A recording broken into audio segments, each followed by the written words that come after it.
नमस्कार। मैं हूं प्रेम कुमार। आपका बहुत बहुत स्वागत है प्रेम से बोलो सत्य। भारत जोड़ो यात्रा बहुत चर्चा में रही थी। 1 साल पूरे हो चुके हैं और 1 साल बाद भारत जोड़ो यात्रा जो राहुल गांधी ने निकाली थी, देश भर में 4000 किलोमीटर के करीब उन्होंने पद यात्रा की, दक्षिण से उत्तर। और इस दौरान बहुत सारे अनुभव उन्होंने हासिल किए। इस दौरान स्वयं राहुल गांधी एक अलग किस्म से अलग अवतार में सामने आए। कांग्रेस पार्टी को भी इसका फायदा मिला होगा, मिला है, बल्कि चुनाव नतीजे बताते हैं। और विपक्ष के का इंडिया गठबंधन भी बना, तो इसमें भी कहीं ना कहीं इस यात्रा का योगदान माना जा सकता है।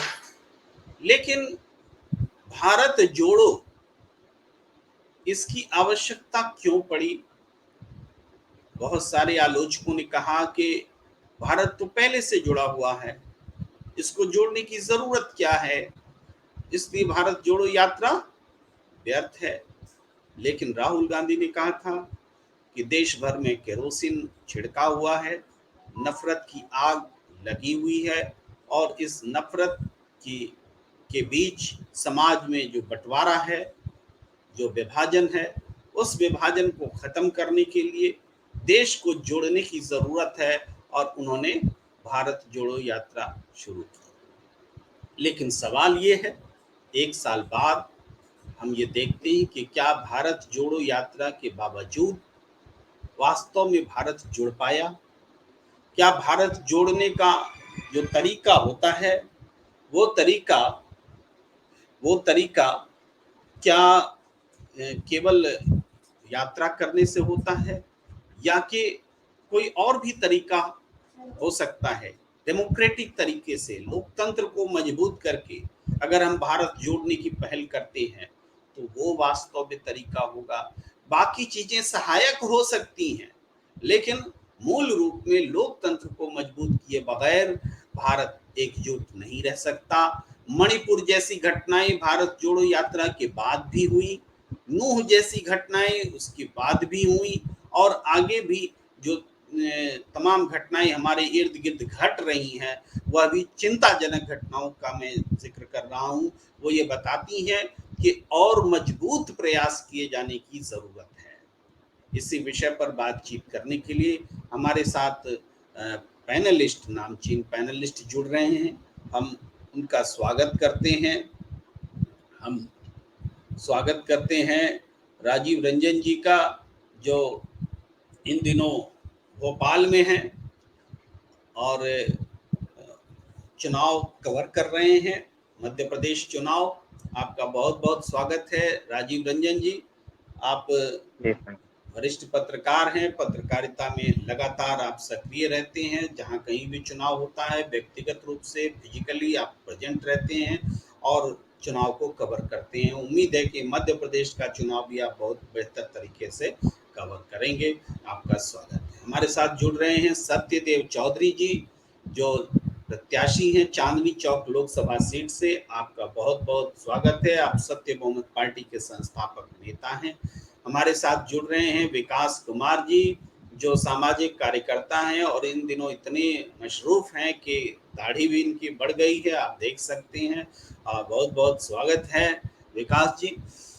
तो मैं सबसे पहले राजीव रंजन जी आपसे शुरू करना चाहता हूँ, क्योंकि एक तो आप ऐसे प्रदेश में मौजूद हैं जहां बहुत कांटे की लड़ाई मानी जा रही है कांग्रेस और भारतीय जनता पार्टी के बीच, जहां पिछले चुनाव में वोट तो भारतीय जनता पार्टी को ज्यादा मिले थे, लेकिन सीट कांग्रेस को ज्यादा मिल गई थी। कांग्रेस की सरकार बन गई थी, लेकिन बाद में कांग्रेस का एक धड़ा ज्योतिरादित्य सिंधिया के नेतृत्व में टूट गया और बीजेपी से जुड़ गया और वहां एक नई सरकार बनी।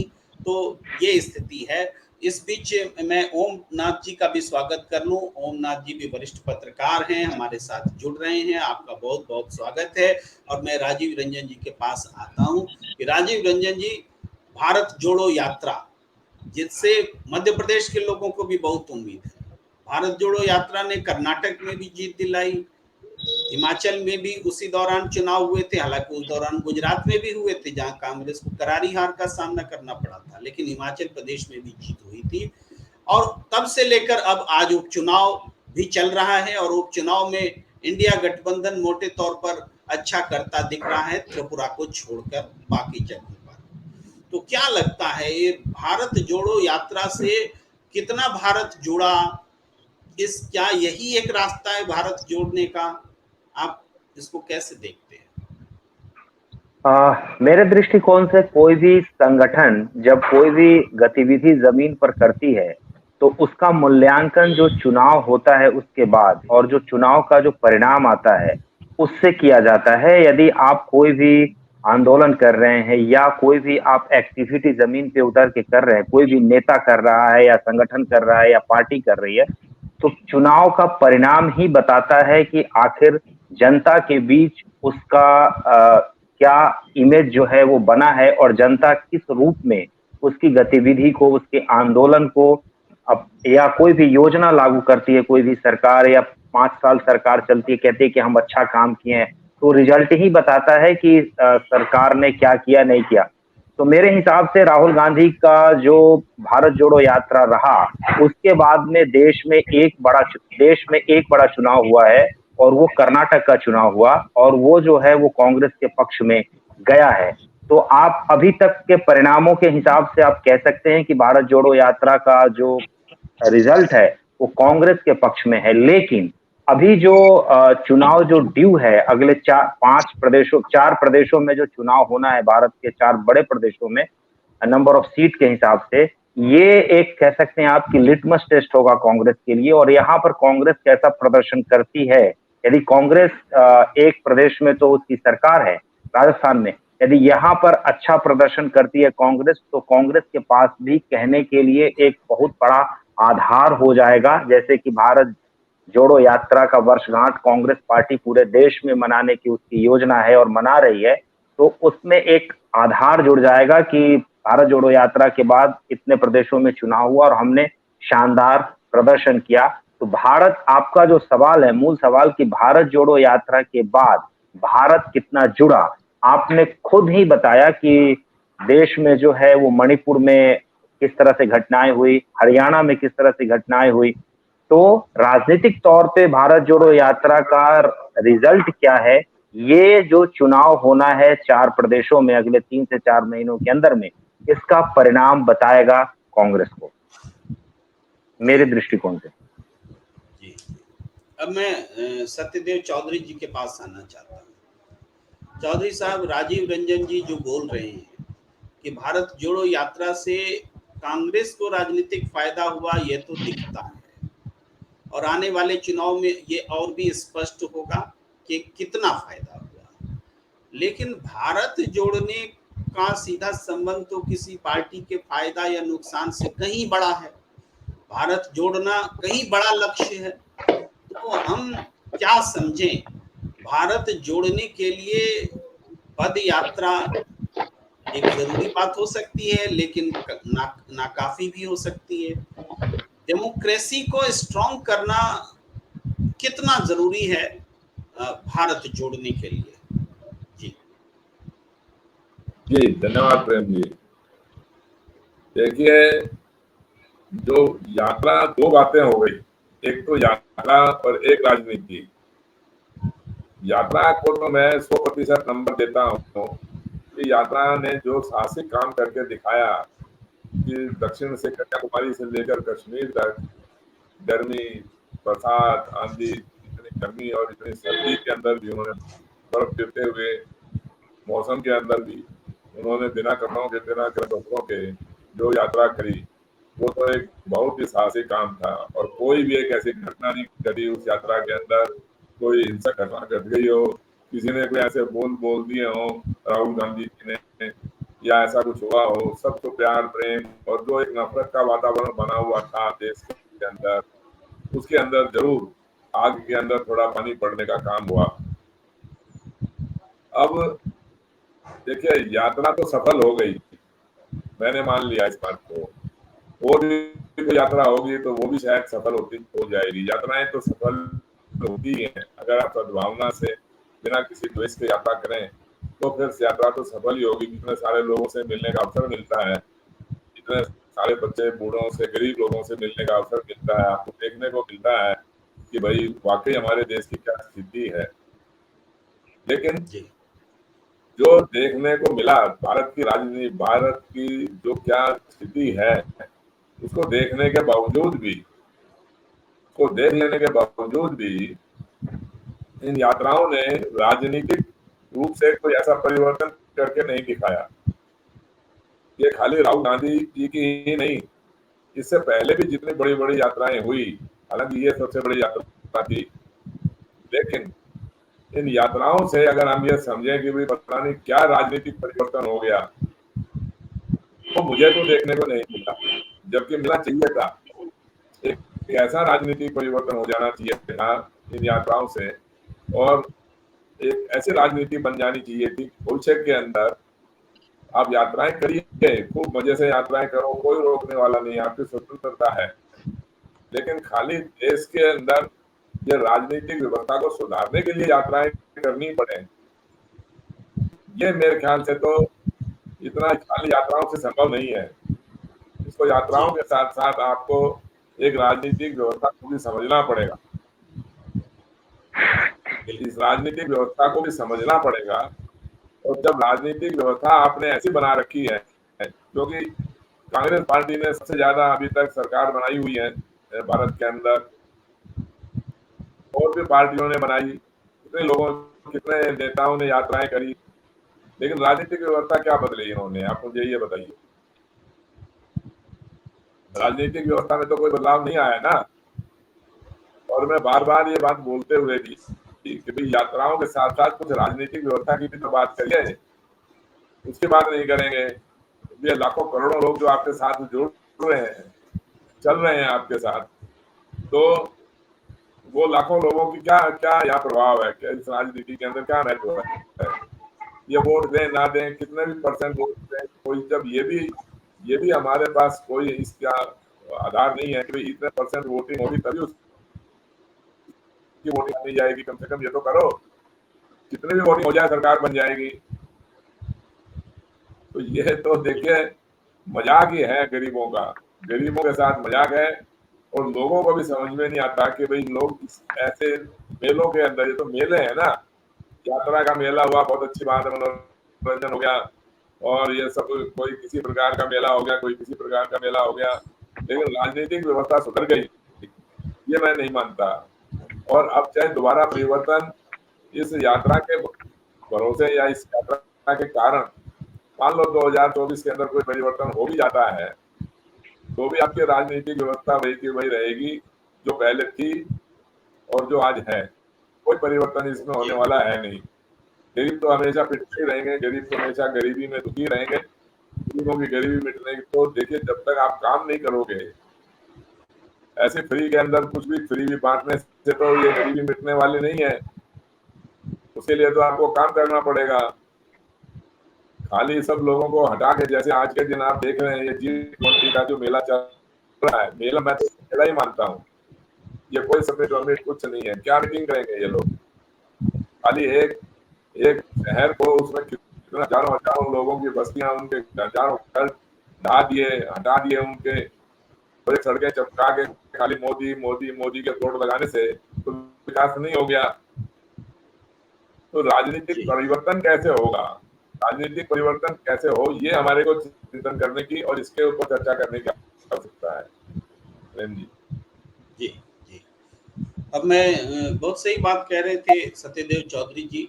G20 का भी सम्मेलन चल रहा है और दुनिया के लेवल पर ये महत्वपूर्ण इवेंट ज़रूर है, लेकिन जिस तरीके से 4,000 करोड़ से ज़्यादा खर्च किए गए हैं, गरीबों के घर भी ढहाए गए हैं, तो ये सब भी एक ऐसा पहलू है जिसकी अनदेखी हम नहीं कर सकते।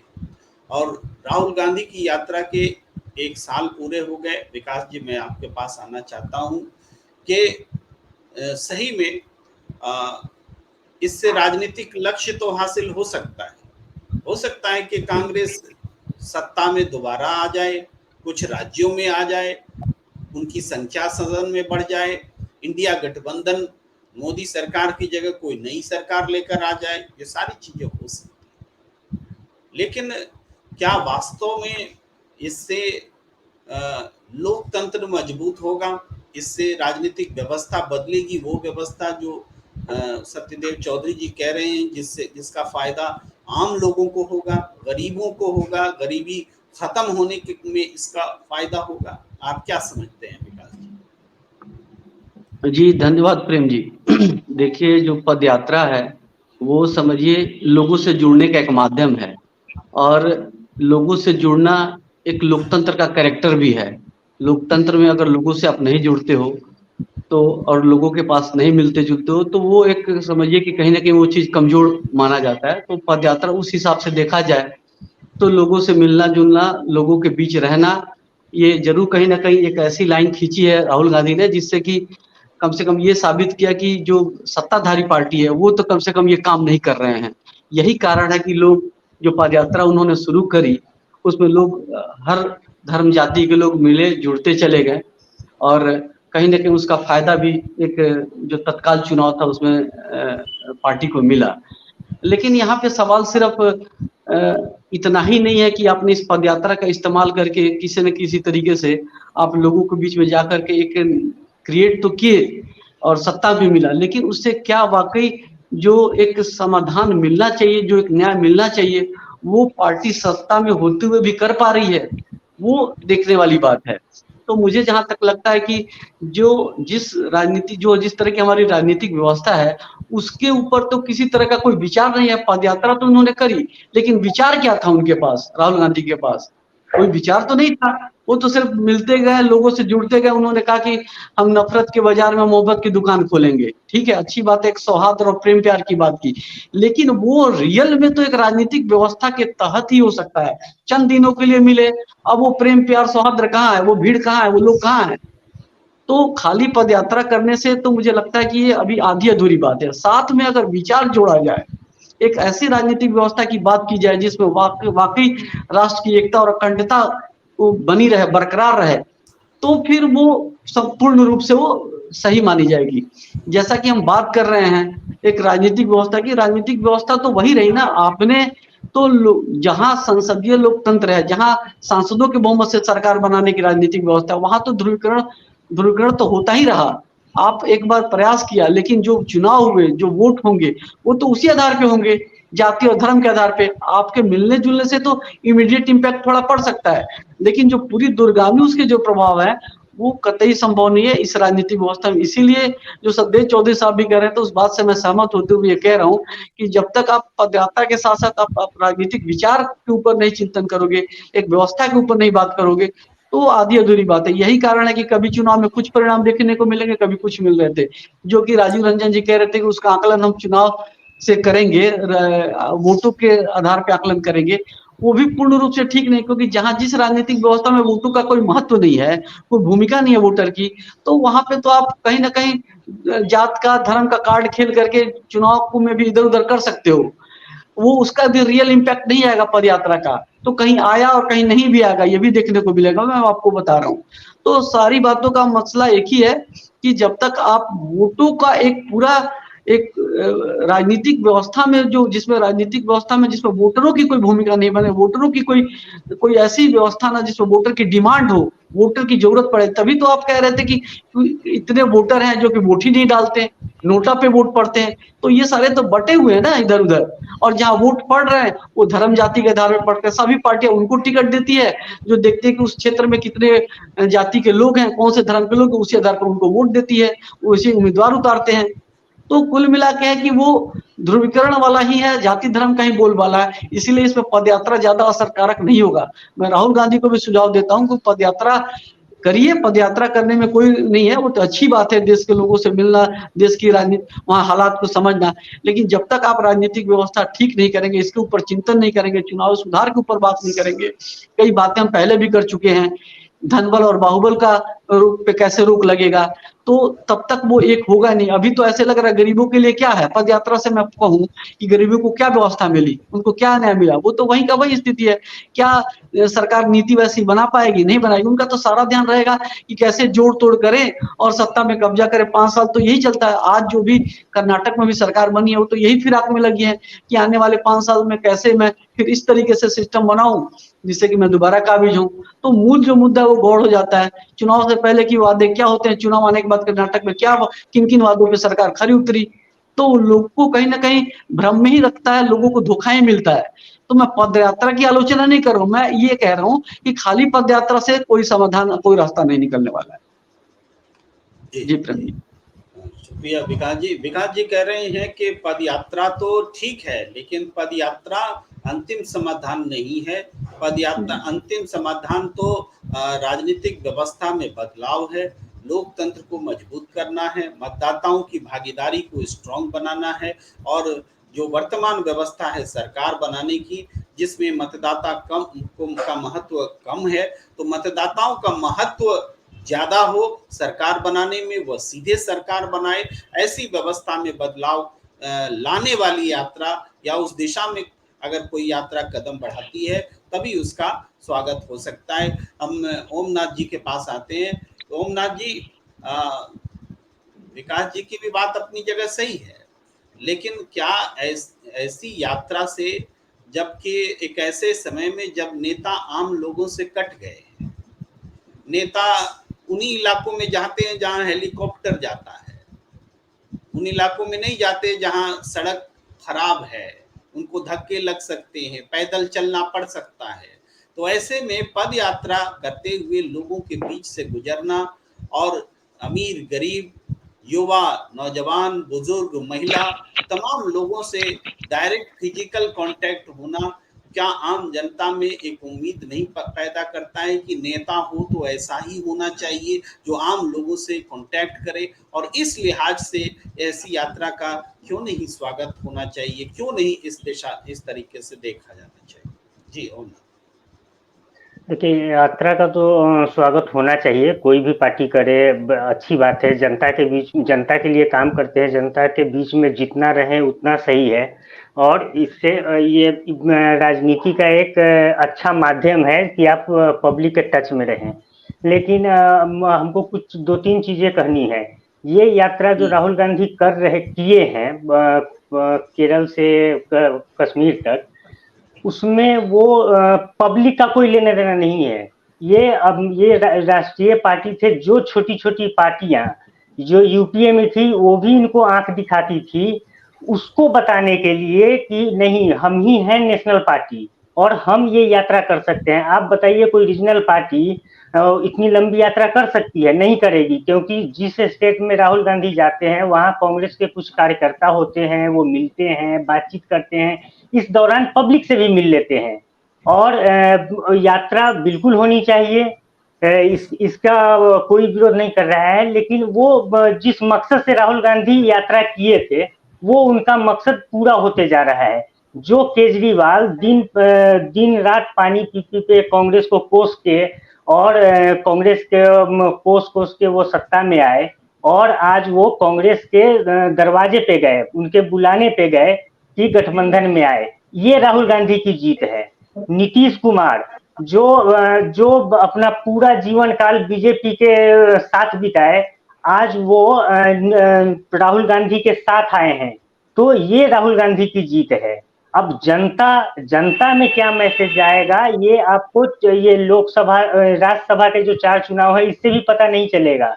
दोनों का ट्रेंड अलग होता है। ये 24 में लोकसभा चुनाव में पता चलेगा कि राहुल गांधी जो यात्रा किए हैं उसका क्या फल रिजल्ट आया। क्योंकि हमारे यहाँ देखिए, राहुल गांधी बहुत पॉपुलर हो जाएं और किन्हीं कारणों से टिकट अच्छे से न बंटने के कारण, कोई कोऑर्डिनेट न होने के कारण अगर वो 24 का चुनाव हार जाते हैं तो तब भी लेकिन राहुल गांधी पॉपुलर होंगे। इसको इससे नहीं कि वो जीत गए हार गए, इससे नहीं माना जा सकता है कि उनकी पॉपुलैरिटी घटी है या बढ़ी है। वो 24 में पता चलेगा लोकसभा का। विधानसभा का चुनाव एक बात मैं जोड़ना चाहता हूँ ओम जी, आपकी बात से जो थोड़े मन में मेरे सवाल उठ रहे हैं, हमारे दर्शकों के भी मन में उठ रहे होंगे, वो ये सवाल ये है कि आप कह रहे हैं कि राहुल गांधी का महत्व बढ़ा, दूसरी पार्टियां जो उनको इग्नोर करती थी, जो उनकी पार्टी को कोसती थी, वो भी उनके नेतृत्व में या उनके बनाए गठबंधन में आने लग गए। ये सारी चीजें हुई आप कह रहे हैं, लेकिन ये सारी चीजें क्यों हुई? ये सारी चीजें इसीलिए हुई ना कि इस यात्रा के कारण राहुल गांधी ने आम जनता से जो कांटेक्ट बनाया, आम जनता उनसे जुड़ी, इससे उनमें ताकत आई, क्योंकि जनता की ताकत के बगैर तो किसी की ताकत होती नहीं है। तो जब जनता ने ताकत थ्रू किया, ताकत दिया, ट्रांसफर किया, राहुल गांधी में शक्ति आई, तब तो उनके विरोधी भी उनका साथ मानने को तैयार हुए। तो इसका मतलब है कि उस यात्रा से सिर्फ राजनीतिक समीकरण नहीं सधे हैं, बल्कि एक शक्ति आई है राहुल गांधी को और कांग्रेस को। जी, आप अपनी बात पूरी नहीं, कीजिए। शक्ति आप बोल रहे हैं, उद्देश्य वही है शक्ति आने की, लेकिन शक्ति अभी नहीं आई है, अभी आएगी। जब चुनाव होगा, पता चलेगा, तब वही लोग फिर हट जाएंगे। अगर ये राहुल गांधी अगर 150 सीट नहीं ला पाते हैं कांग्रेस अगर पूरे, तो ये लोग हटना शुरू हो जाएंगे। ये भी चीज देखिए। तो वो जब आएंगे तब, अभी ये लोग आए हैं कि चलो हम फाइट करेंगे। अगर राहुल गांधी उनसे बेहतर नहीं कर पाएंगे तब फिर ये लोग हट जाएंगे। ये लोग आज जैसे नीतीश कुमार, कल को वो फिर चले जाएंगे बीजेपी के पास। केजरीवाल इंडिविजुअल अपना लड़े हैं, तो पंजाब जीते हैं, दिल्ली जीते हैं, और जगह कहीं फोकस करेंगे, वहां जीतेंगे जहां कांग्रेस कमजोर होगी। चाहे कोई भी पार्टी, बीजेपी जहां कमजोर होगी वहां अपनी पुरजोर ताकत से लड़ेंगे, तो वहां वो मजबूती पाएंगे। तो ये चलिए, यात्रा ओम वो जी, गठबंधन को दिखाने के लिए था कि हाँ, हम यात्रा कर रहे हैं, और इससे उनको फायदा हुआ है, नो डाउट। ओम नाथ जी हमारे साथ जुड़ चुके हैं, हमारे वरिष्ठ और सीनियर जर्नलिस्ट अनिल गुप्ता जी, आपका बहुत बहुत स्वागत है। अनिल गुप्ता जी, अब मैं आपकी ओर रुख करना चाहता हूँ। ओमनाथ जी ने जो बातें कही वहीं से आगे बढ़ता हूँ कि ठीक है, ओमनाथ जी कह रहे हैं कि लोकसभा चुनाव में अगर अच्छा प्रदर्शन नहीं होगा तो कांग्रेस से लोग दूर चले जाएंगे। लेकिन हमारा प्रश्न यहाँ है कि लोग पास क्यों आए? राहुल गांधी ने यात्रा की, यात्रा का इम्पैक्ट पड़ा, उनमें उम्मीद जगी कि जनता राहुल गांधी के साथ जुड़ रही है, तभी तो पास आए। अगर उनको पहले से पता हो कि राहुल गांधी की पार्टी हारने वाली है तो अभी नहीं जुड़ते। उनमें उम्मीद जगी होगी कि ये पार्टी जीतने वाली है, तभी तो जुड़े। यानी ताकत तो आई है, ये मैं कहना चाह रहा हूं। तो अनिल गुप्ता जी। प्रेम जी, मैं आपकी बात का समर्थन करना चाहूँगा। आप बिल्कुल ठीक कह रहे हैं कि जनता से जो संवाद स्थापित किया राहुल गांधी ने, उसका एक सकारात्मक लाभ, राजनीतिक लाभ उनको मिला। अब बात है कि वो चुनाव में कितना लाभ मिलेगा, ये तो चुनाव के परिणाम बताएंगे। लेकिन यदि जैसे कि ओमनाथ जी कह रहे थे कि विधानसभा के चुनाव और लोकसभा के चुनाव में वोटिंग ट्रेंड अलग होता है, तो मुझको लगता है कि ये कसौटी भी होने जा रही है। जैसी कि संभावनाएं हैं कि लोकसभा के चुनाव और सारे देश की विधानसभाओं के चुनाव मोदी सरकार एक साथ कराना चाह रही है, और संभवतः कयास लगाए जा रहे हैं कि संसद का विशेष सत्र इसीलिए बुलाया गया है। तो उसकी परीक्षा हो जाएगी, परीक्षण हो जाएगा कि जनता विधानसभा और लोकसभा में क्या अलग अलग तरीके से मतदान करती है। मुझे प्रेमनाथ जी व्यक्तिगत स्तर पर संदेह है, ऐसा नहीं है। जनता का मूड खंडित नहीं होता। मैं समझता हूं कि इसके कुछ अन्य कारण हो सकते हैं, अभी उसका उल्लेख करना आवश्यक नहीं है। राहुल गांधी के खिलाफ उनकी एक छवि निर्माण जिस प्रकार से हुआ, प्रतिकूल छवि, राहुल गांधी की पदयात्रा से सबसे बड़ा लाभ यह हुआ कि वो जो प्रतिकूल छवि थी जनता के दिमाग में, वो स्पष्ट हुई। उनको लगा कि नहीं, राहुल गांधी एक अच्छे नेता हैं, एक अच्छे राजनेता हैं, इंटेलिजेंट हैं। और मैं यह भी समझता हूं कि राहुल गांधी ने जो राजनीति का जो मार्ग अपनाया है वो ठीक उसी तरह का मार्ग है जो महात्मा गांधी ने कभी अपनाया था। पद से दूर रहकर जनता की राजनीति करना, लोक राजनीति करना, उस मार्ग पर राहुल गांधी चल रहे हैं और इसका भी एक इम्पैक्ट है जनता में। भारत की जनता त्याग को बहुत मान देती है, सम्मान देती है। जी प्रेम जी। जी, जी। बहुत-बहुत धन्यवाद, आपने बहुत अच्छे से बात को रखा। अब मैं राजीव जी के पास आना चाहता हूँ। राजीव जी, हम लोग भारत जोड़ो यात्रा की 1 साल बाद की एक समीक्षा भी कर रहे हैं और ये भी देखने की कोशिश कर रहे हैं कि इससे डेमोक्रेसी कितनी मजबूत हुई, देश की राजनीति कितनी जन सरोकार वाली हुई, उस पर कोई फ़र्क पड़ा कि नहीं पड़ा। क्या आपको लगता है कि राहुल गांधी की यात्रा के बाद देश के दूसरे दलों ने भी इसी पैटर्न पर अपने-अपने प्रदेशों में यात्राओं का सिलसिला शुरू किया, यानी जनता से कॉन्टैक्ट को इम्पोर्टेंस देना शुरू कर दिया और वो जो चुनाव प्रबंधन वाली शैली विकसित हुई थी कि कोई एजेंसी हायर करो और वो एजेंसी चुनाव मैनेज कर देगी और आप चुनाव जीत कर आ जाएंगे, उस पर एक गहरी चोट पड़ी है राहुल गांधी की यात्रा से और इससे एक उम्मीद जगती है कि जो सत्य बहुमत पार्टी के संस्थापक नेता सत्यदेव चौधरी जी कहते हैं कि आने वाले समय में मतदाताओं के बहुमत और मतदाताओं को सशक्त करके सरकार बनाने की आवश्यकता है, उस दिशा में कोई माहौल बना है। 2-3 सवाल मैंने क्लब कर दिया है आपके लिए। नहीं, बिल्कुल निश्चित तौर पे आपने क्लब किया। मैं सबका उत्तर एक-एक करके देने का प्रयास करता हूँ। सबसे पहली बात तो ये है कि कोई भी टीम, कोई भी एजेंसी जो है किसी को चुनाव नहीं जितवा सकती है। यदि आपके पास में भोजन बनाने के अवयव नहीं है, एलिमेंट नहीं है, तो आप अच्छा भोजन तैयार नहीं कर सकते हैं। यदि कोई भी व्यक्ति में नेता बनने के गुण विद्यमान नहीं है, तो उसे कोई भी नेता नहीं बना सकता है, कोई भी एजेंसी किसी को नेता नहीं बना सकता है, चुनाव नहीं जितवा सकता है। हाँ, उसमें कुछ सपोर्ट जरूर कर सकता है, जहां कहीं भी कुछ अव्यवस्थित चीजें हैं, उसको व्यवस्थित करने में सहयोग, मदद कोई एजेंसी, कोई संस्था निश्चित तौर पे कर सकती है, करती भी है। उससे पूरे विश्व में जो भी बड़ी-बड़ी पार्टियां हैं, बड़े-बड़े देशों में जो चुनाव जीतती आई है, वो उसका सहयोग लेती है। वो उसका एक लेवल कह सकते हैं कि उसका एक बहुत ही स्तर है कि वहां तक आपको उससे मदद मिल सकता है। नंबर 1 बात। नंबर दूसरी बात, आपने कहा राहुल गांधी को जिस तरह से उन्होंने जो यात्रा किया तो उसका फायदा क्या हुआ?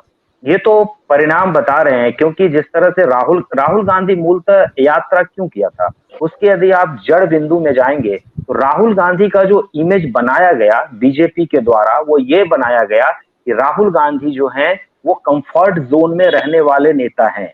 राहुल गांधी जो हैं वो मेहनती नहीं है, वो कर्मठ नहीं है। राहुल गांधी जो हैं वो ईमानदार नहीं है। राहुल गांधी को मुद्दों की समझ नहीं है, उनको देश की समझ नहीं है। वो दिल्ली के लुटियन जोन में पैदा लेने वाले नेता हैं और दिल्ली इटली घूमने वाले नेताओं में से एक हैं, इसलिए उनसे राजनीति नहीं हो सकती है। ये जो यात्रा की गई उससे ये बात स्थापित हुआ और राहुल गांधी कहीं ना कहीं इसको स्थापित करने में सफल हुए कि हम एक कर्मठ और मेहनती नेता हैं, जो कि मोदी जी का जो कह सकते हैं कि ब्रांड वैल्यू में से एक है, मेहनती कर्मठ होना। कहते हैं ना, छुट्टी नहीं लेते, वो सब मार्केटिंग का एक स्ट्रेटजी है। तो इसको उसके काउंटर में राहुल गांधी इसमें तो बहुत हद तक सफल हुए हैं। दूसरी बात, वो जो पूरे देश का जो उनका जो भ्रमण हुआ, उससे उन्होंने इस बात को भी स्थापित किया कि देश के हर कोने में जो स्थानीय मुद्दा है उससे वो अपने आप को रूबरू कर पाए हैं और उसकी जानकारी उनको है। तो 2 चीजें उनके पास हुई। और तीसरी चीजें, स्टैंड और एक्शन लेने की बात। किसी भी मुद्दा को लेके जो उनका पिछले कुछ दिनों से स्टैंड रहा है, स्पष्ट तौर पे या तो वो बिल्कुल एक पक्ष में खड़े होते हैं, चाहे उसका कितना विरोध हो जाए, उससे वो डिगते नहीं है, हिलते नहीं है। इससे उनका जो है इमेज जो है वो निश्चित तौर पे बना है और इसी का परिणाम है कि आज जो भी रीजनल पार्टियां हैं उनको एक तरह से नेता मानने के तौर पे तैयार है और वो रीजनल पार्टियां जो है वो एक्सेप्ट भी कर रही है। क्योंकि आपने देखा कि जो अभी इंडिया का जो गठबंधन बना है, इंडिया नाम का, तो नीतीश कुमार उसको लीड कर रहे हैं। लेकिन जैसे ही कांग्रेस पार्टी जब से चाही तब से अब पूरे इंडिया गठबंधन को कांग्रेस पार्टी जो है वो लीड कर रही है, और सारे सहयोगी जो भी अपने अपने क्षेत्र में, चाहे ममता बनर्जी हो, लालू यादव हो, नीतीश कुमार हो, उधर स्टालिन हो, चाहे शरद पवार हो, सब कहीं ना कहीं राहुल गांधी का समर्थन कर रहे हैं। मेरे दृष्टिकोण से ये जो यात्रा हुआ उससे राहुल गांधी की इमेज जो है निश्चित तौर पे बनी है।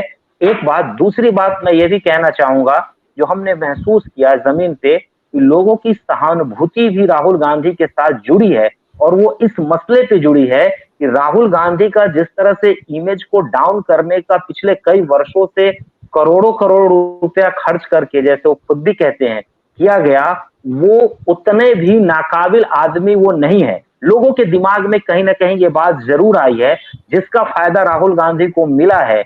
और वो जो गठबंधन जो तैयार हुआ है उसमें राहुल गांधी के भारत जोड़ो यात्रा का मेरे हिसाब से रिजल्ट है। लेकिन मैं फिर से ये कहना चाहूंगा कि कोई भी राजनीतिक एक्टिविटी आप जमीन पर करते हैं, उसकी असली परीक्षा जो है वो चुनाव होता है। आप कितनों भी पढ़ने में तेज रहिए, इंटेलिजेंट रहिए, ब्रिलियंट रहिए, लेकिन आप किसी कंपटीशन के एग्जाम में बैठेंगे, आप वहां पर मार्क्स नहीं लाएंगे, क्वालिफाइंग मार्क्स, तो आपका सिलेक्शन नहीं होगा। इसी तरह से आप कितनों भी आपका ब्रांड वैल्यू बढ़ जाए, आपका कितनों भी लोगों के प्रति रुझान हो जाए, लोग आपको चाहने लगे, लेकिन वही लोग यदि आपको वोट नहीं दे तो आपका राजनीतिक तौर पे जो है वजूद, वैल्यू जो है वो नहीं बनने वाला है। इसलिए लोकतंत्र में नेता लोकप्रिय वही होता है, पार्टी मजबूत वही होती है जो अधिक से अधिक वोट लाती है। नेता वही मजबूत है जिसको लोग अधिक से अधिक वोट देता है। मेरे जी जी, बहुत महत्वपूर्ण बात आपने आखिर में कही है कि नेता वही मजबूत होता है, पार्टी वही मजबूत होती है जिसको जनता सबसे ज्यादा वोट करती है। और यही बात तो सत्यदेव चौधरी जी समझाना चाहते हैं। जनता जिसको सबसे ज्यादा वोट दे, जनता के वोट से जो सबसे ज्यादा मजबूत हो, उस सरकार तो उसकी ही बननी चाहिए। ऐसा क्यों होता है कि जनता वोट किसी और पार्टी को करती है और सरकार किसी और पार्टी की बन जाती है? ये इसी बात पर तो सत्यदेव चौधरी जी लाना चाहते हैं। हालांकि राजीव रंजन जी, आपने बहुत अच्छी समीक्षा रखी राहुल गांधी के यात्रा को लेकर के, अलग अलग दृष्टिकोण से को आपने सामने रखा। उम्मीद है कि दर्शकों को इसका फायदा जरूर मिलेगा कि इस यात्रा की जब हम समीक्षा करने बैठेंगे। मैं चौधरी साहब के पास आना चाहता हूं कि चौधरी साहब, राजनीतिक कार्यक्रम, राजनीतिक कार्य, ये सब तो लोकतंत्र का हिस्सा है, जरूरी चीजें हैं। लेकिन लोकतंत्र का जो बेसिक कार्य है, जिसमें कि मतदाता शक्तिशाली हो, तो इसके लिए राजनीतिक कार्यक्रम लेने की आवश्यकता है कि नहीं? क्या राष्ट्रीय स्तर पर एक आंदोलन का स्वरूप, एक कार्यक्रम का स्वरूप नहीं आना चाहिए कि मतदाताओं के बहुमत से ही चीजें हो, मतदाता ही शक्तिशाली हो, मतदाता ही एमपी भी चुने और मतदाता ही सरकार भी चुने, बीच में कोई तीसरा ये काम ना करे? जी सत्यदेव चौधरी साहब। तो प्रेम जी, लोकतंत्र के अंदर तो होना ही ऐसी चीज है जैसा अभी राजीव जी बोल रहे हैं। अगर ये बात समझ में आ जाए और इसी बात को समझकर अगर हम इसी तरीके की राजनीति करने लगे हैं तो ये सारी समस्या का समाधान हो गया। लेकिन हमने कितने भी परीक्षण और कितने भी प्रयोग कर लिए, अच्छे अच्छे भाषण देने के, बड़ी बड़ी यात्राएं करने के, बड़ी बड़ी पद यात्रा करने के, लेकिन हमारी गरीबी नहीं मिटी। ये तो स्वीकार आपको करना ही पड़ेगा, ये सत्य है, ये सच्चाई है। ये 75 साल बीतने के बावजूद भी हम लोगों ने वो कार्यक्रम नहीं बनाए अपने सामाजिक, आर्थिक और राजनीतिक, जिसकी वजह से गरीबों का कल्याण होता, गरीबों की गरीबी मिटती। आज जो दयनीय स्थिति बनी हुई है, बहाना चाहे आप किसी को मार लीजिए, उसके अंदर कुछ भी बना लीजिए, लेकिन ये बहानों से बात बनेगी नहीं। ये इस तरह से काम नहीं होगा। 75 साल का समय कोई छोटा मोटा समय नहीं होता है। सभी तरह के परीक्षण तो कर लिए, और कौन से परीक्षण बाकी हैं? एक राजनीतिक व्यवस्था की बात करिए ना, जब ज्यादा वोटों से, आप ये मानते हो कि ज्यादा वोटों से ही सांसद जीतेगा, तो ज्यादा वोटों से सरकार क्यों नहीं बनेगी? ये तो बहुत सीधी सीधी बात है समझने की। इसमें क्या भेद है? हम और किसी बात का विरोध कर ही नहीं रहे, ना संसदीय प्रणाली का, ना किसी और बात का। एक सांसद तो जीतेगा सबसे ज्यादा वोट लेके, और सरकार बनेगी सांसदों के ही बहुमत, सांसदों के बहुमत से, जिससे चाहे वोट कम हो। तो फिर वोटर कहाँ गया? वोटर का तो कोई भाव रहा ही नहीं ना। वोटर का तो क्या रहा? मैं यही तो समझना चाहता हूँ, और समझाना भी यही चाहता हूँ कि जहां पर लोकतंत्र के अंदर वोटर का महत्व हो, बात वही, राजनीतिक व्यवस्था वही मजबूत होती है, देश भी वही मजबूत होता है। जहां पर वोटरों का महत्व होगा, जहां पर एक एक गरीब नागरिक का मजबूत होगा, वही राष्ट्र मजबूत हो सकता है। तो वरना ये तो खाली थोड़े बहुत मुट्ठी भर लोग मजबूत हो गए, मुट्ठी भर लोग तो धनाढ्य बन गए। हमारे देश के कुल मिला के 25-50 लोगों की जीडीपी मिला के आप पूरे देश की जीडीपी को मिलाते हो। उन लोगों को अगर 5-10 लोगों को छोड़ दिया जाए, तो फिर हमारे देश की क्या क्या स्थिति है आर्थिक रूप से? मुझे बताइए। कुछ नहीं है। वो जो आदमी 2 टाइम की रोटी नहीं कमा पा रहा है, रोटी नहीं कमा के खा बिल्कुल सकता है, चौधरी साहब आप इशारा कर उनसे रहे हैं वोट कि लेके हमारे चौधरी साहब आप इशारा कर रहे हैं कि ऑक्सफैम की जो रिपोर्ट आई थी, जिसमें 1% लोगों के पास में देश की 40% दौलत है, ये बताया गया था। और हमारी आधी आबादी जो है 50% आबादी नीचे से, उनके पास तो 10% भी दौलत नहीं है। आप इसी असमानता का जिक्र कर रहे हैं। जी चौधरी साहब। जी। तो मैं ऐसी बात कर रहा हूँ। तो खाली यात्राएं करने से अगर आप ये समझते हो जी कि हमारी राजनीतिक व्यवस्था बदल जाएगी, वो यात्रा करने की आवश्यकता नहीं है। पहले राजनीतिक व्यवस्था के ऊपर चिंतन करिए, और जो उन वैसे ऐसे वोटरों को या ऐसे ऐसे जो सुझाव देने वाले लोग हैं, उन लोगों को जोड़िए अपनी पार्टी के अंदर। हमारे जैसे लोगों से भी बात करिए कि जो राजनीतिक व्यवस्था के ऊपर बात करना चाहते हैं। तभी आप में ताकत थी, आपके शरीर के अंदर, आप थोड़ा फिजिकली फिट थे, तो आपने कन्याकुमारी से कश्मीर तक ठंड के अंदर भी यात्रा कर ली। अब यात्रा करने का मतलब ये तो नहीं हुआ ना कि आप पता नहीं कितने बड़े राजनीतिक विशेषज्ञ बन गए, या राजनीति में पता नहीं क्या सुधार आ गया। तो 2-4-6 महीने का जो मेला था, वो मेला हो गया, खत्म हो गया, और यात्रा कर लो। तो यात्राएं करने से क्या होने वाला है? यात्राएं करने से मैं नहीं समझता कि आप जितने मर्जी प्रवचन सुनते रहिए, अगर उसके ऊपर कुछ उसका नहीं है, कोई कार्यक्रम नहीं बनता है, तो जो मर्जी करते रहिए। आप हर साल रामायण के मंचन करते हो, हर साल पता नहीं कैसे कैसे सद्भावना की यात्राएं करते हो, तो हुआ क्या? होता तो कुछ भी नहीं है। हालत तो और ज्यादा हमारे समाज की खराब है उसके बदले में। राजनीति की बात करिए, देखिए राजनीतिक सुधार नहीं, राजनीति क्या होनी चाहिए, सरकार बनेगी कैसे, जिस बात का कोई आज तक कोई संविधान नहीं है, कोई कानून नहीं है, कोई परिभाषा नहीं है, जितनी बात भी नहीं समझ में आती, और 1000 चीजों के कानून बनाएंगे, नाम बदलेंगे, ये करेंगे, वो करेंगे, दुनिया भर की बातें करेंगे। तो एक बहुमत की भी बात कर लो। आज आपके राहुल गांधी जी को किसने रोका हुआ है कि वो बहुमत के ऊपर बात क्यों नहीं करते? सर राहुल उनके गांधी पास जी तो इतने अच्छे आपके भी उतने ही हैं जितने हमारे हैं, और नरेंद्र मोदी जी भी आपके भी उतने ही हैं जितने हमारे हैं। जी जी जी। तो ये जितने भी लोग हैं ना, ये ऊपर के जो लोग हैं, नेता जो बने हुए हैं, इनका एकाधिकार है इस राजनीतिक व्यवस्था के ऊपर। ये समझते हैं कि राजनीति हम है, एक व्यक्ति राजनीति है। व्यक्ति कभी राजनीति नहीं होता, मैं व्यक्तिगत बात करता ही नहीं। व्यक्ति क्या है? व्यक्ति तो आया था, चला जाएगा, कभी ना कभी तो जाएगा, लेकिन राजनीति तो रहेगी ना। जी। एक बार बैठ के राजनीतिक व्यवस्था की बात करें, सरकार बनेगी कैसे? जी प्रेम जी। जी, जी।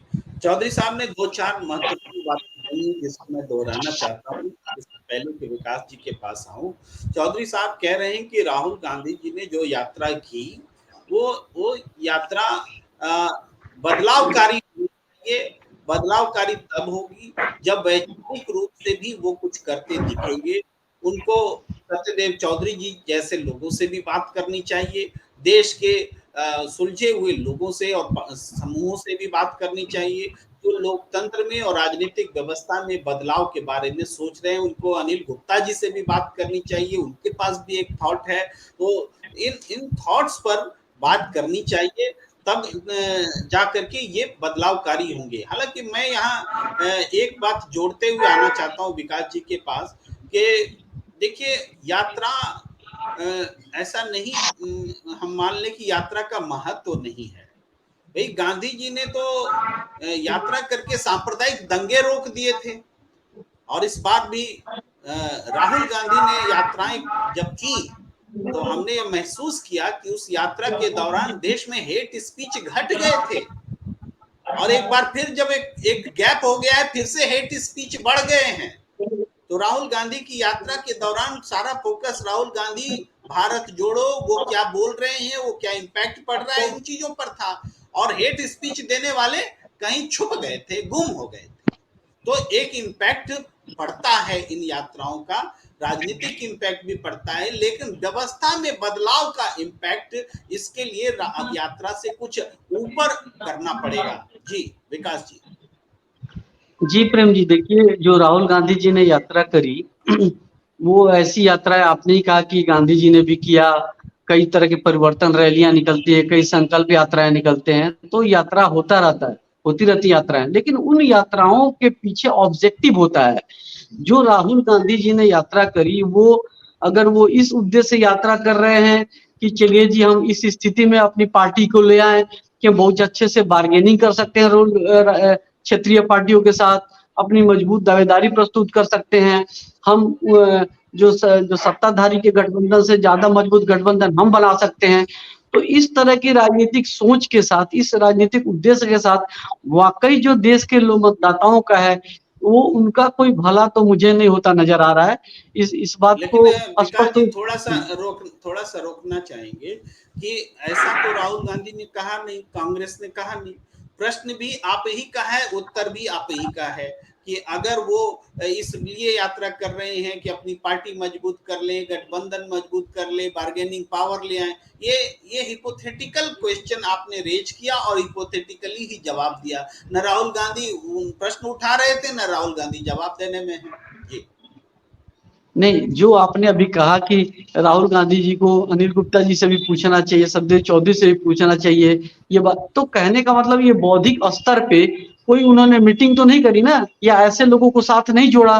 वो एक तो उन्होंने क्रिएट किया माहौल कि भाई हम केरल से लेकर कश्मीर तक लोगों से जुड़ रहे हैं, जो एक माहौल बना हुआ है कि एक नफरत का माहौल बना हुआ है। एक जो सत्ताधारी पार्टी जो एक तरह से धार्मिक, जो धर्म के ऊपर जो एक आपस में जो झगड़ा हो रहा है, उसको एक लेकर के एक संदेश भेजा।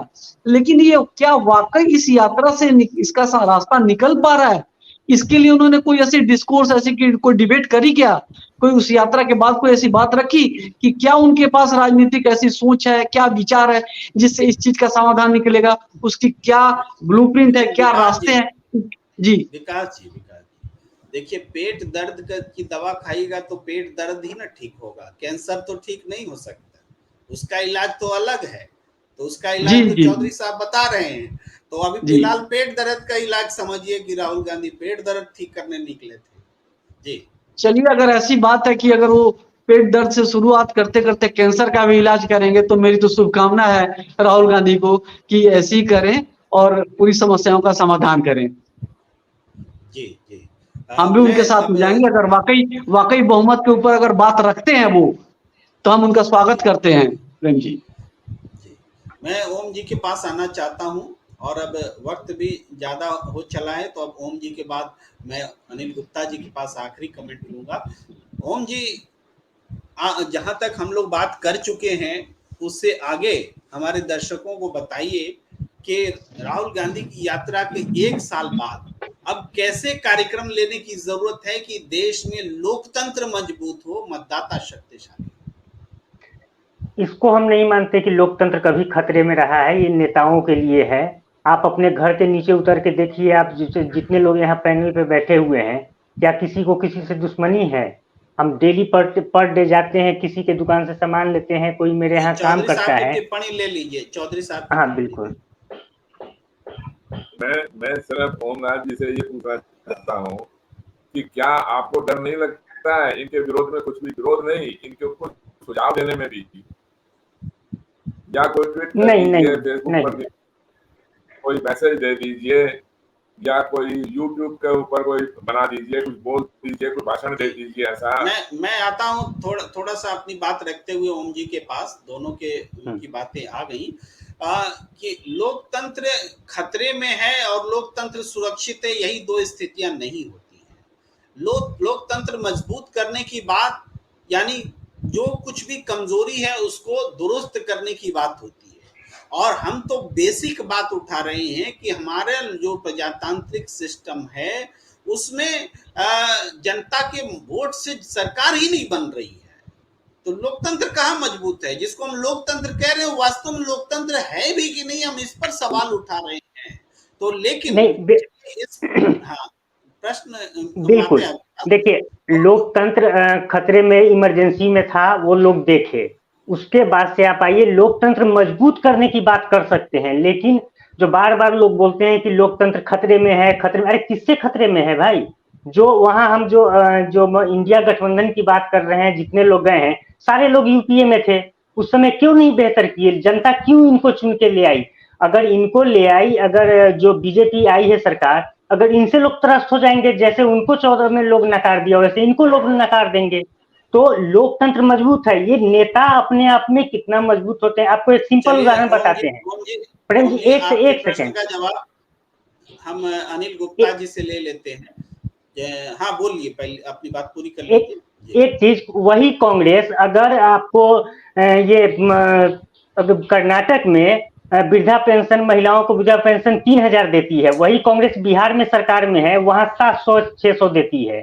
तो ऐसे नहीं चलेगा। वो हमको दिख रहा है, पहले नहीं दिखता था, आज के युग में दिखता है। सोशल मीडिया है, साधन बहुत बढ़े हैं, तो ये वोटरों को आप जो दिखता है। बात कह रहे हैं ओम जी, आप जो बात कर रहे हैं, एक सरकार की क्षमता, उसकी अकर्मण्यता या उसकी काम के बारे में बात कर रहे हैं, जिस आधार पर सरकार उसका मूल्यांकन, जनता उसका मूल्यांकन करके सरकारें हाँ बदला बिल्कुल। करती हैं। लेकिन लोकतंत्र इससे कहीं ऊंची चीज है। सरकार तो उसका एक पार्ट है, एग्जीक्यूटिव तो उसका पार्ट है।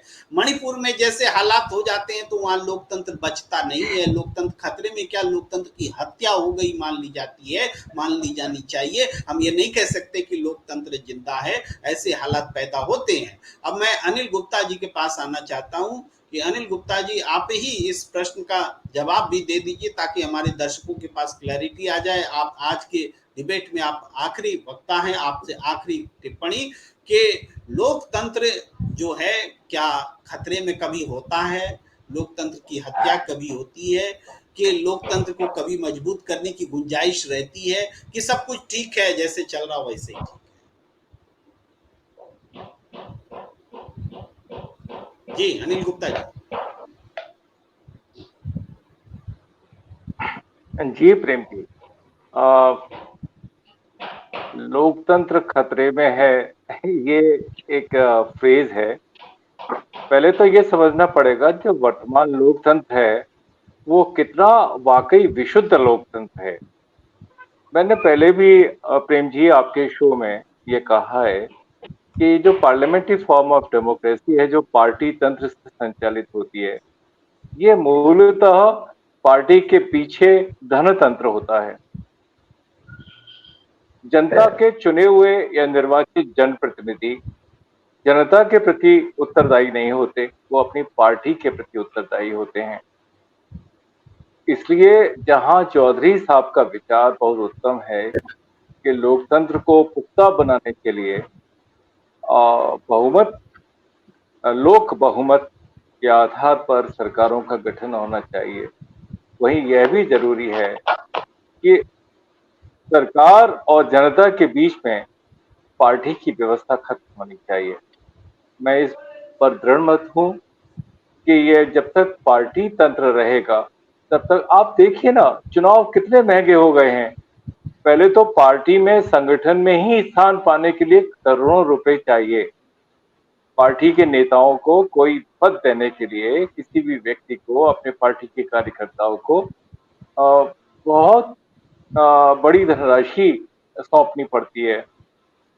उसके बाद वो ऐसे नेता जो भ्रष्टाचार के आधार पर राजनेता बनते हैं, लोग के प्रति उत्तरदायी नहीं होते। सरकार में स्थान पाने के बाद उनकी प्राथमिकता होती है कि वह जो धन खर्च किया है, जो निवेश किया है, पूंजी निवेश किया है, उसकी भरपाई करें। इसलिए चौधरी साहब का जो बहुत ही उत्कृष्ट विचार है कि बहुमत के आधार पर सरकार का गठन होना चाहिए, चौधरी साहब के विचार में बस मैंने ऐड किया है कि उसके लिए पार्टी तंत्र को समाप्त करना पड़ेगा, जिसमें जो धन से संचालित होता है। आप देखिए ना, ये सारा का सारा जनता का अब जो पैसा है वो एनपीए के थ्रू किस तरह से। जी जी, मैं आपकी बात प्रेम जी सुन नहीं पाया, आप दोबारा बताएं। चौधरी साहब कुछ टिप्पणी करना चाहते हैं, अनम्यूट कर लीजिए चौधरी साहब। जी, अवश्य अवश्य अवश्य अवश्य। देखिए प्रेम जी, मैं अनिल जी की बात से 100% से भी ज्यादा सहमत हूँ। मैं पार्टी तंत्र से मेरा भी कोई समर्थन नहीं है। पार्टी तो देखिए, जैसे आपने घर बनाना, आप घर में रहना चाहते हैं 10 परिवार के लोग, तो घर को एक बनाना पड़ेगा ना। तो 2 कमरे होंगे, उसमें बैठने की जगह होगी, सोने की जगह होगी, भोजन बनाने की व्यवस्था होगी। पार्टी और क्या है? ये तो आज के दिन, आज की राजनीति में इन पार्टियों ने ऐसा ढंगपल का प्रयोग कर लिया, जिसकी वजह से हम उस पार्टी का विरोध करते हैं। मैं भी उसका विरोध करता हूँ। पार्टी का मतलब ये है कि संगठन। आप एक पार्टी के रूप में कहीं 100 आदमी 50 आदमी बैठ के कहीं मीटिंग करेंगे, तो क्या सड़क पर खड़े होकर मीटिंग करेंगे? किसी पार्टी के दफ्तर में ही तो मीटिंग करेंगे ना। कोई व्यवस्था तो होगी वहां पर जाएगी, पानी की। चौधरी साहब, आप कह रहे हैं कि जिस विचार को अनिल गुप्ता जी रख रहे हैं, इस विचार के समर्थकों की संख्या जब बड़ी अधिक हो जाएगी तो उनको भी तो एक व्यवस्थित रूप देना पड़ जाएगा। अब पार्टी नाम नहीं दीजिए तो अनिल गुप्ता विचार मंच बोल दीजिए, लेकिन कुछ तो देना पड़ेगा नाम। जी अनिल गुप्ता। बिल्कुल, कुछ भी दीजिए आप। मैं ये नहीं कह रहा हूँ जी कि उसको पार्टी होनी चाहिए। अनिल गुप्ता जी फ्रेम से कट गए हैं, शायद तकनीकी दिक्कत आ गई है।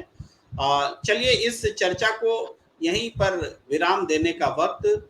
आप सबका बहुत बहुत आभार एक अच्छी चर्चा के लिए। मैं अनिल गुप्ता जी, ओमनाथ जी, सत्यदेव चौधरी जी, विकास जी और राजीव रंजन जी जो इस वक्त स्क्रीन पर नहीं है, आप सबका बहुत बहुत आभार। और तमाम दर्शकों का भी जो नियमित रूप से हमारे साथ चर्चा में जुड़े रहते हैं।